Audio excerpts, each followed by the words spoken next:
Thank you for your email. Thank you.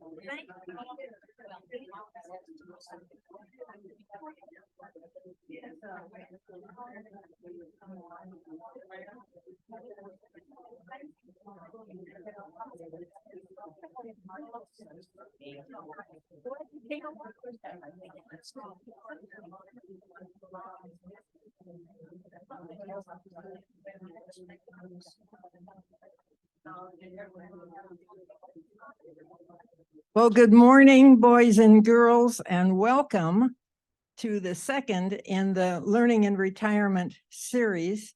Every Monday at 10:30, there will be something here worth coming for, and today especially, because today we have Betty Kate Ruth and Betty Kate's son Trip and the star Jack.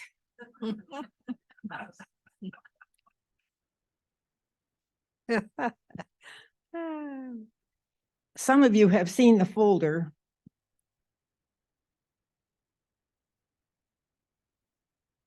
That Ariel prepared. It's been in the case. And we've made a couple of extra copies for your grandkids. I think this goes on the refrigerator or something. But just listen to this. Betty Kate Ruth. Betty Kate is an avid reader who, according to the Library of Congress, has checked out more than, and I think it should be 6, isn't it? 8,000, but 8,000, but just grew bigger. Yeah. From its shelves. She has taught prison inmates coped heroically with loss of her sight and has been happily married for more than 70 years to this guy, Jack. Now, they're clapping for you, Betty Kate, not Jack. The reason I read this to you is because to cover these, I've ordered box lunches sent out for everybody so that we don't have to leave at the appointed time. But it's fun to be here and have you with us.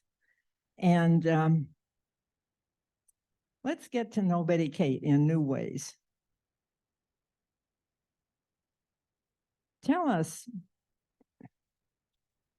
don't have to go way to the beginning because you're an old person and that would take a long time.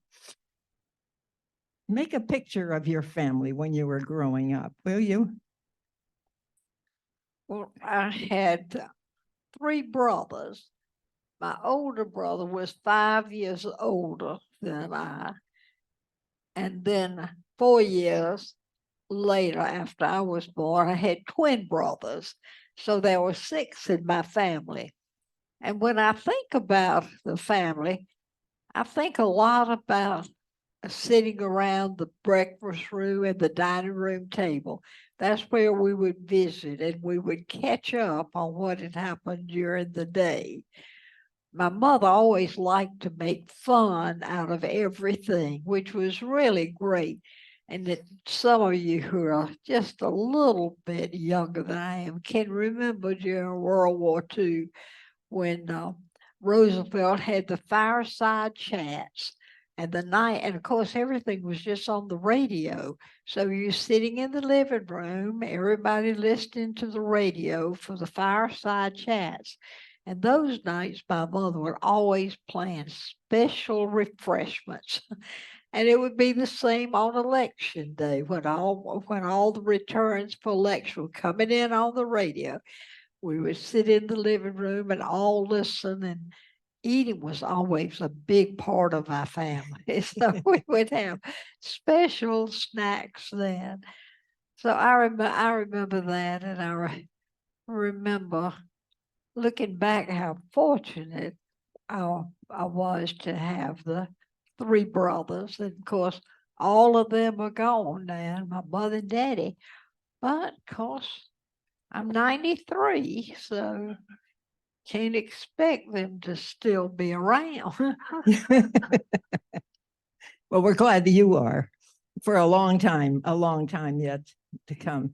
In Russia, the happy birthday song is called God Grant You Many Years. So We He say that has. to each other, for that He- matter, he all of us here. My mother also loved baseball, and the funniest thing, I can't remember who her team was, but during the World Series, she loved to sew and sew beautifully and made all my clothes. So it would be in time for the fall season. She'd do all the sewing on the machine so she could sit in the afternoon and do the handwork.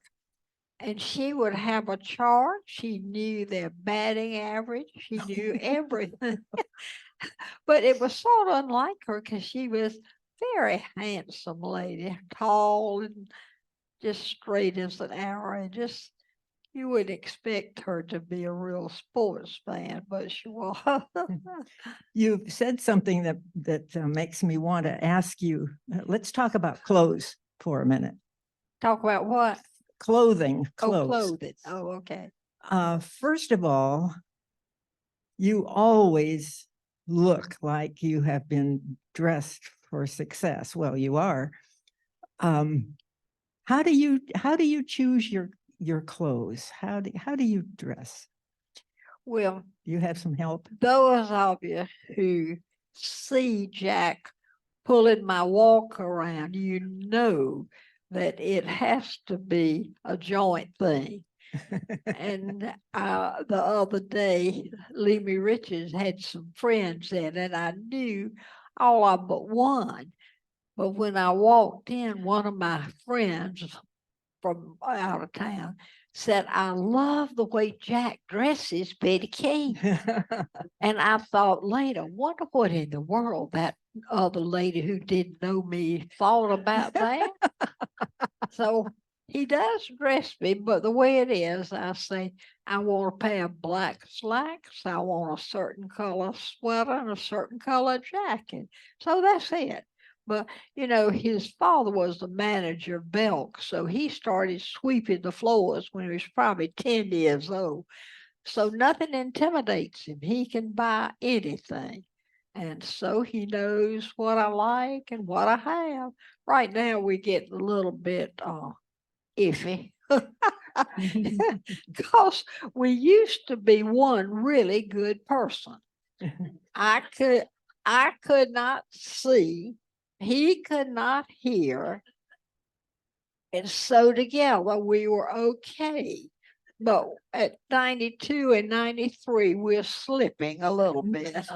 You are still two perfect people. Absolutely. One of your characteristics for which you are known not only in this church, but in churches where you have visited, is that you wear a hat. And most women today don't wear hats. But Trip, come along and bring a hat for us, will you? If Jean had told me she wanted me to bring a hat, I would have worn an outfit. So I, because every hat has an outfit. Well, look at this now. This is a great hat, Betty Pate. I'm handing it to you, right hand. There you go. Oh, okay. Yeah. Want me to slip it on? Sure. This is a right good hat. And Is that not cool? but you can't buy hats anymore. It's just hard to find them. This one I liked a lot. And you see that little feather there? It used to have a diamond on the end of it, you know, a rhinestone. That's gotten lost, but this is one of my, it just happens to be a winter hat.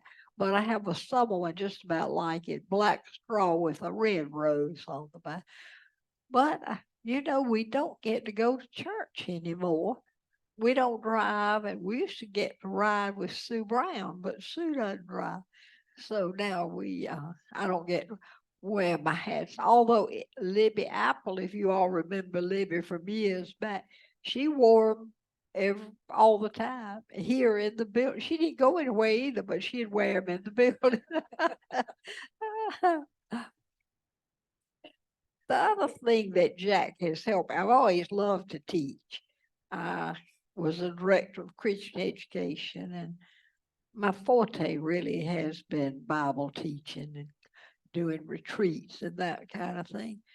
And I've been able to do it till when the pandemic came, and when you couldn't get tape recorders and cassettes anymore, because Jack would put my Sunday school lesson or whatever on tape, so he only had to do it once, and he'd get any of the commentaries I needed. And but that now you can't, since you can't get a tape player, I don't do that anymore.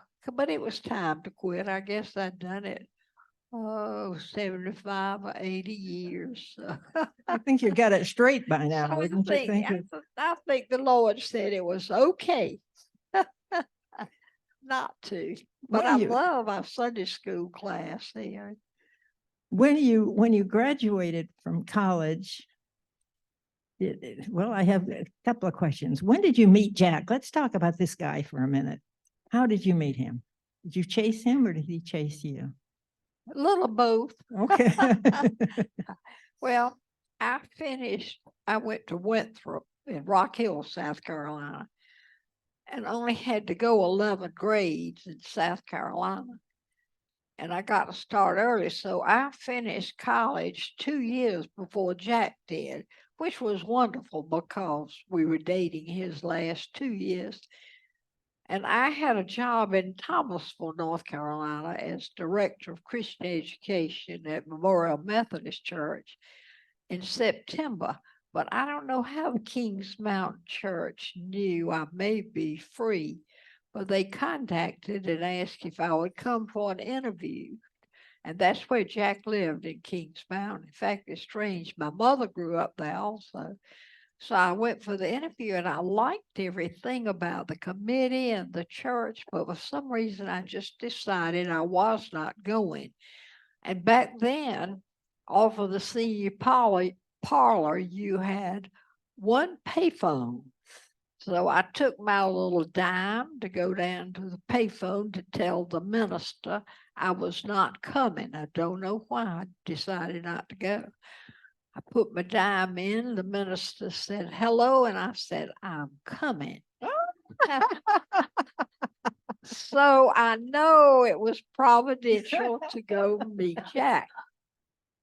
So the first day I came in on a Saturday, went to church on Sunday, and on Monday, Vacation Bible School started. Now, the Methodist Church was right across from the post office. So that summer, Jack was working for his father at Belk's. And one of his duties was Pop would stop the car and Jack would get out and go into the post office and get the the plot mail, thickens. and Yeah. then walk on down to the store.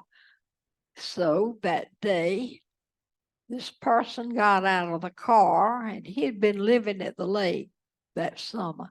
He was blonde, bronze, and beautiful. So I said to these precious little children out there, I said, who is that? Well, Kings Mountain's a little town, and Jack had played all the sports. So they all knew. They said, oh, that's Jack Ruth. So in a day or two, he came over to the church to meet me. And we dated all that summer. I went to Thomasville for 2 years while he was here at Davidson, and every weekend I'd come for the football games if they were in town and all. So we dated 2 years and then got married as soon as he graduated. He went with Bank of America in the training program. That's the parent bank of America now. It was American Trust. That was the first bank, and then they merged. So in August, we will be married 70 years. Why, I tell you. So been very, very blessed. I'm going to come back a little bit. You said that teaching was your strength and your passion. And I know one of the stories that we need to hear is how you taught at the prison, but what led you to that? Were you in prison and decided to help your fellow inmates, or what actually got you started? No, I was never inside. Oh. Uh, Well, when we first got married, didn't waited too late to get a teaching job. So for 2 years, I did social work at Charlotte Memorial Hospital. And then I taught English at Harding High School for a year. And then we started our family. So I had not taught outside the home. I've done a lot of church teaching and leadership courses and all. But the children were all in school, and we have lived in Lumberton, North Carolina. And they had a prison, a state prison there. And the community college wanted to start a class for the male prisoners. And they built a chapel outside the outside the yard, and put benches behind each pew so they could do that. And then they finally got a trailer inside the yard, and oh, that was wonderful, because those trailers are pretty nice. They're set up like a schoolroom. So I started teaching for the community college and just loved it, because you knew every day was making life better for somebody. So I did that 8 years till we would move to Concord for Jack to be president for Barris Bank. And I loved it. I just loved it. But it was right before Valentine. And so after I left, I got a homemade card. They didn't have anywhere to buy anything. So they found a beautiful picture in a picture book and made me a Valentine. And it said, "Roses are red, violets are blue. All we know, Ms. Ruth, is we sure miss you." And it was just wonderful, because some of them couldn't, it was just basic education. Some of them couldn't read and write. Some of them, you just took them wherever they were. It was like teaching in a one-room schoolhouse. And we usually always had maybe one or two getting college courses, because Fort Bragg at Fayetteville was about 20 miles away. And it was during that time that a lot of soldiers were accused of drugs and all. And all I had to do for those was just to give them the exams and send them in. But it was just great. You tried to do it as interestingly as you could for something they could use when they got out. And so one of the things we would do was I did a series on making speeches. And the public school there was wonderful. They'd give me the tapes, let me have the movies and all, and give me the sheet to use. And I don't know whether you all remember, but John F. Kennedy could hardly put two words together when he started campaigning. Always a little pigeon-footed when he talked. So we'd use that film to start out. Now, I did not correct them, because if I had corrected them while they were reading their story, it would have taken hours, because they, of course, made mistakes. But it was great. But one day, one of them said, "Miss Ruth, may I make up my own topic?" I usually gave him a topic. I said, "That'll be fine." He said, "Well, I'm going to talk about when I get out of prison, I can read, and I'm going to take I'm going to take a road trip, because I can read the sign."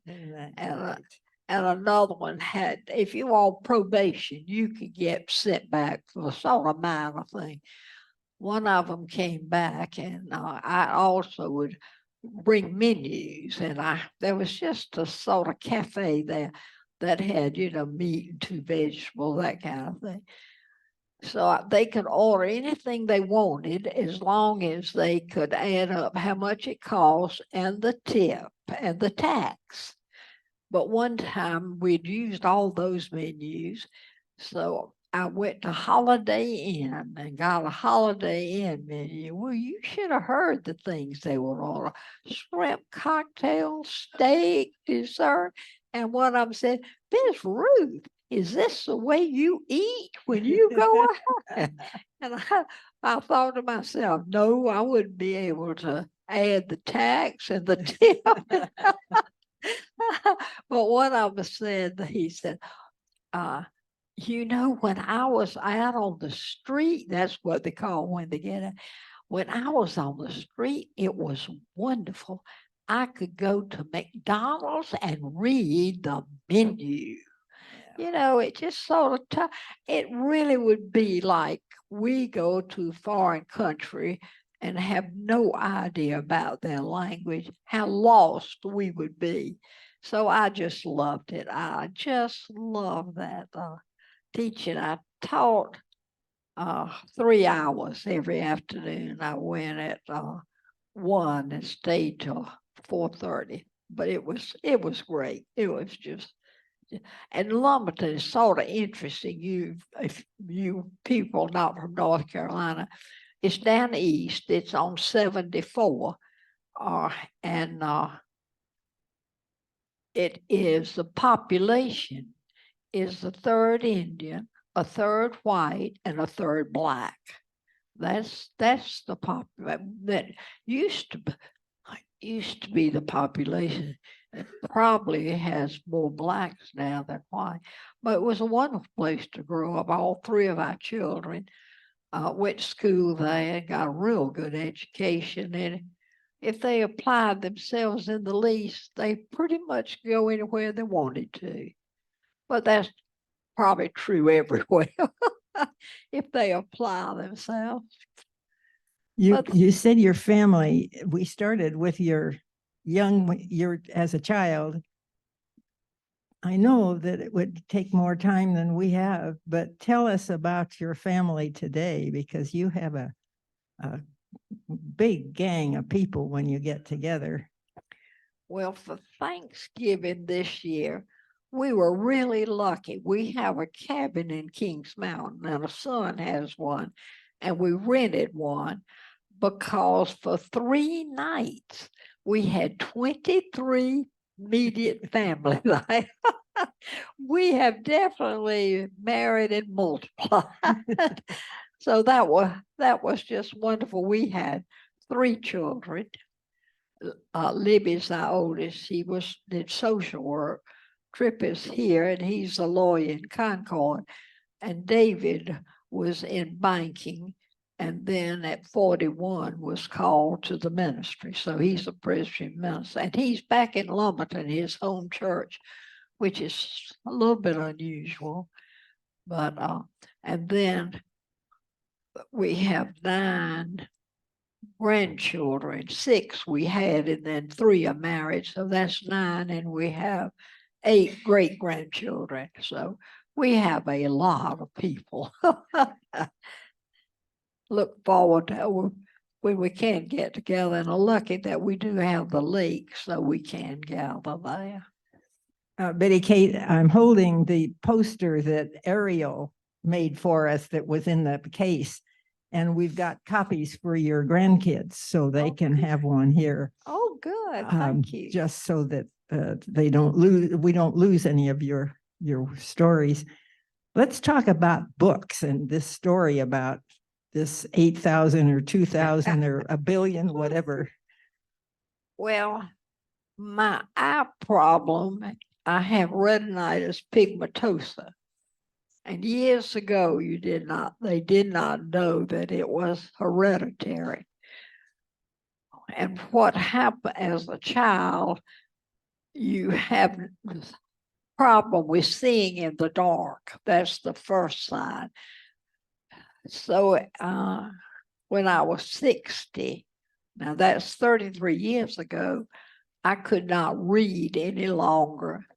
And of course, I could not drive. And every state has a library for the blind. The Library of Congress in Washington. It is simply fabulous because you start out getting the large print books, and then when you can no longer use the large print, they send you a tape player. And when my mother had it, and she had the records. They were records, and you always have beautiful readers, just beautiful readers. If it's somebody from England, they have an English accent.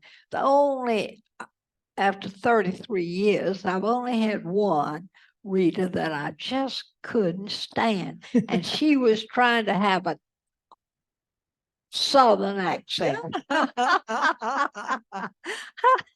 She was not very good. So, but they send you, and I especially want to tell you about this because it's all free. It's all free. And you see down in our in-house boxes, these little plastic boxes, that's where the tape comes in.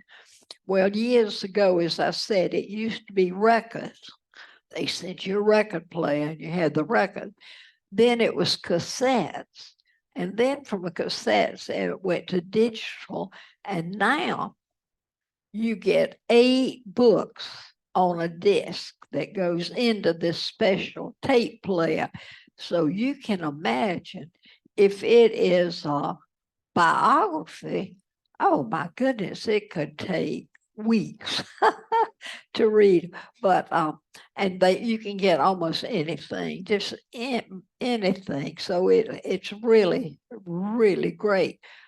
But after they started doing the 8 books, one day I call a lot. They know your authors and the kind of books you like to read and everything. But then you can call anytime. And of course, you get to know everybody after those years, the ones who work there. So I called one day and I said, Dick, I don't know what happened, but I got 8 books. I didn't want to read a single author, and I didn't want to read a single book. Now, this has never happened to me before, because my authors. He said, but Miss Ruth, your authors aren't writing much anymore. And I said, is that because I'm 92? And he said, so anyway, so he said, well, I'm looking at your record. And he said in 32 years, this was a year ago, said, we have sent you 6,000 books. Now, that sounds like a lot, but for a reader, when you think about 32 years reading on tape, many of you sitting here have read more than that. So it's just a lifesaver. And many people here, I've gotten the applications. It's real easy. In fact, I got someone just this week. I just called Raleigh and I asked them to send an application to somebody, and they fill it in and they send you the tape players free. The mailing is free. It's addressed to you, and then after you've read it, you turn it over and it's addressed to Raleigh. Simple, simple, simple. That's your tax dollars at work. Oh, your tax dollars are doing a lot of wonderful things. And now they've expanded it, that it's not only for the blind, but it's for handicap. And I really do think that in school, if a person needs a textbook, they will read that textbook, record that textbook. It's fabulous. So if anybody, and all you have to do is, I think you have to. Bless you. You can do it if you're legally blind. It's just automatic. You also have made a reputation for good, thoughtful, insightful book reviews here. Do you want to say, Betty Kate, there's a glass of water here, by the way, if No, you want it. oh, I'm Okay. fine. Okay. Talk about books that you've reviewed, and do you have a favorite? Do you of the one Here's at the Pines? Well, you really have to like the book, because in order to review it, you have to read it 3 or 4 times. And I usually buy the book so I can ask Jack if I can't understand how a name is spelled or something. So we buy the book. So he takes notes for me if I need it. But you really have to like it. And I was thinking, I think the first book I reviewed here would have been almost 16 years ago. And it was James Mitchell's book, The World Is My Home. And you know how long James Mitchell's books are. But that is the best book. It gives you a wonderful sense of history, because the world has really been James Mitchell's home when he's written all of those books about Hawaii and Alaska. And I did that one. Then about, I guess, maybe 10 years later, I did his book Recessional. Oh. Because James Mitchell and his wife came here to look about coming to the Pines. And apparently they just rolled out the red carpet for them. And the people who were invited to have dinner with them never have forgotten that, because most of them have died now.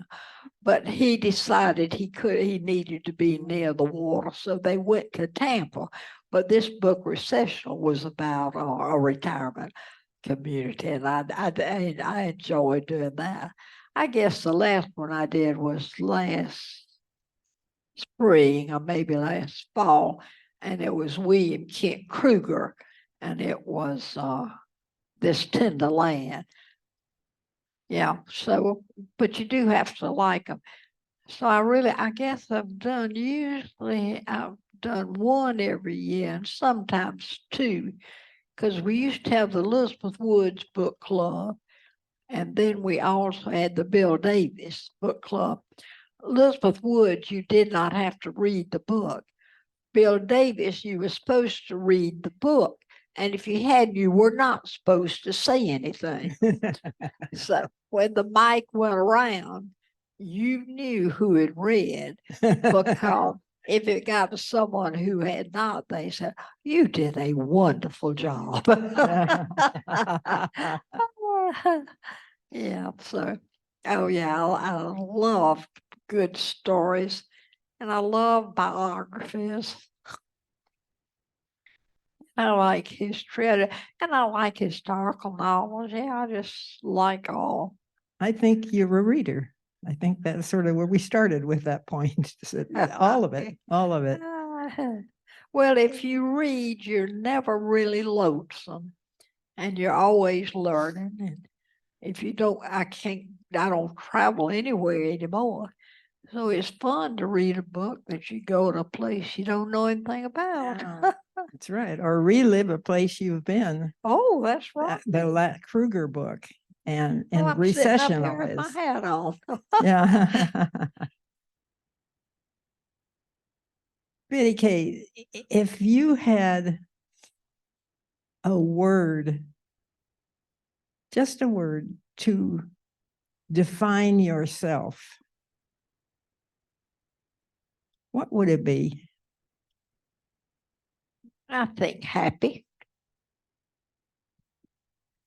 I really was sort of born happy. Of course, I came from a family that wasn't any reason for not to be, because all my life I heard my mother say, "You are the daughter I prayed so long for." Now, isn't that a wonderful That's a wonderful epitaph? Yeah. So I think that would be it. I've been very, very fortunate. Of course, most fortunate that when I met Jack, And then our children, our family, we've been very blessed and wonderful relationship with the church and with God. You know, I think don't make many notes, as most of you know by now, before we have these interviews. I have made 2 questions, and one of them is, how did you get the happy gene? I don't know. And there you are, and we hadn't talked. So that is my thinking, and yours are the same. Well, now, my mother and father were just very devoted to each other, as were my father's parents. In fact, we laugh because my father's parents, Papa was a great big man, and he just thought Mother Jones was so beautiful, and they had a real good relationship. But Mother Jones loved to tease Papa. Oh, she just loved to and to scare him, you know. She was funny. She was a cute person. So one day my mother was there visiting, doing some things, and Mother Jones was teasing Papa about something. And Papa said, Mabel, now just listen at her. Just listen at her. Now, they had been married 65 years then. And he said, you know, we are just not suited. So I was suited with my grandparents and my parents and with Jack and our children. Well, So I think I would just say happy. I think happy is a good one. All right, those of you that have known Betty Kate for a long time, or those that are meeting her almost for the first time, what's on your mind? What do you want to ask? Maybe we'll ask Jack or Tripp instead. That'd be good. Both of you stand up for 1 second so we can just say hi to you, both of you. You, Tripp, that's you too. Yeah, there you go. That's Hilton Lamar Ruth Jr. and Hilton Lamar Ruth III. That pretty name, and Jack goes by Jack. All right, questions. Anybody have a comments? Anything you want to add? Have we stunned you or have we frightened you? We have microphones you can speak into. Well, this is Sylvia asking the question. Do any of your children have retinitis pigmentosa? Yes. Our daughter Libby does. And our son, who's the Presbyterian minister, does. Yes, Tripp does not. Now, you and our gene has been, we do know what the gene is that has caused it, which was a great breakthrough. But you're not supposed to pass it on if you do not have it. yeah. You have to, Yeah. which is really strange because you think a gene can be very dormant and it could happen, but supposedly you have to have it to pass it on. And here I passed. Now, my mother, I was the only one out of the 4 children that got it from my mother. But see, we had 3 children and 2 of mine got it. And they are making huge strides, the Foundation Fighting Blindness. They've come up with a lot of great aids and great help, but no cure yet. Yeah. It is the same Foundation Fighting Blindness started out with only research for retinitis pigmentosis. Now, under that umbrella, macula is also included. It's different with retinitis pigmentosis. It's your central vision. Your central vision fills up with pigment, and you have no central vision. But for a long time, you have some peripheral, which is just fabulous. But now I've lost all of my peripheral. I don't see anything anymore at all. But I kept good sight when I needed it, when the children were growing up and everything. So Well, and your other senses are so perceptive. The people have said about Betty Kate's memory, which is prodigious. And Jack said to me, don't ever say something you don't want Betty Kate to remember 10 years from now. Yes, another question. Hey, Betty Kate, it's Nancy. I have a question. I have trouble making up my face with a mirror. How in the world do you do it? Because that would be very hard, I would think, if you can't see. How do you know Well- you're not putting lip liner on your eyebrows or whatever? Well, I've always put lipstick on without looking. So that's been great. I can do my lipstick. And I just put a little cream on my face and put a blot of lipstick there and smooth it. And wipe it off then with the It towel. works for you. And I don't do any mascara anymore at all. So you do the best you can is what you do. Anybody else? Well, thank you for coming. Tomorrow, there is confusion, so let me be very clear. Tomorrow is 10:30.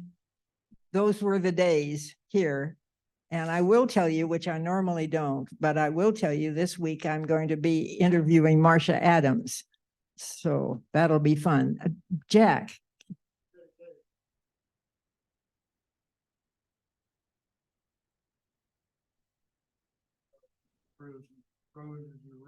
Yeah, I did. Yeah. Jack's hearing aids aren't as good as mine. Yeah, the Valentine. Jack just loves that Valentine. They said homemade Valentine. Roses red, violets are blue. All we know, Miss Ruth, is we really miss you. Isn't that good? Well, thank And you I'll for miss coming, them. Betty Kate. Thank you. Thank you. Thank you for coming.